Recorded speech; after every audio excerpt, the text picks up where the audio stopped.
தமிழக சட்டப்பேரவை தேர்தல் சம்பந்தமாக அனைத்து முடிவுகளையும் எடுக்க முதல்வர் ஜெயலலிதாவுக்கு முழு அதிகாரம் வழங்குவது உட்பட 14 தீர்மானங்கள் அதிமுக செயற்குழு பொதுக்குழு கூட்டத்தில் நிறைவேற்றப்பட்டது.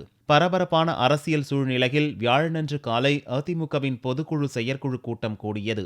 சென்னை திருவான்மியூரில் உள்ள ஸ்ரீ ராமச்சந்திரா மருத்துவக் கல்லூரி மற்றும் ஆராய்ச்சி நிறுவன வளாகத்தில் அதிமுக அவைத்தலைவர் மதுசூதனன் தலைமையில் துவங்கிய இந்த கூட்டத்தில் முதல்வர் ஜெயலலிதா பங்கேற்றார். அப்போது கூட்டத்தில் 14 முக்கிய தீர்மானங்கள் நிறைவேற்றப்பட்டன. அதில் 2016 தமிழக சட்டசபை தேர்தல் சம்பந்தமான அனைத்து முடிவுகளையும் எடுப்பதற்கு கட்சி பொதுச் செயலாளரும் முதல்வருமான ஜெயலலிதாவிற்கு முழு அதிகாரம் வழங்குதல், 6வது முறையாக மீண்டும் ஜெயலலிதா முதல்வராக வேண்டியும் மீனவர்கள் பிரச்சினை குறித்தும் வெளியுறவுத்துறை அதிகாரிகளிடம் நேரடியாக வலியுறுத்தல் மற்றும் ஜல்லிக்கட்டு போட்டி நடத்துவது தொடர்பாக அவசர சட்டம் நிறைவேற்றுவது உட்பட 14 தீர்மானங்கள் நிறைவேற்றப்பட்டன.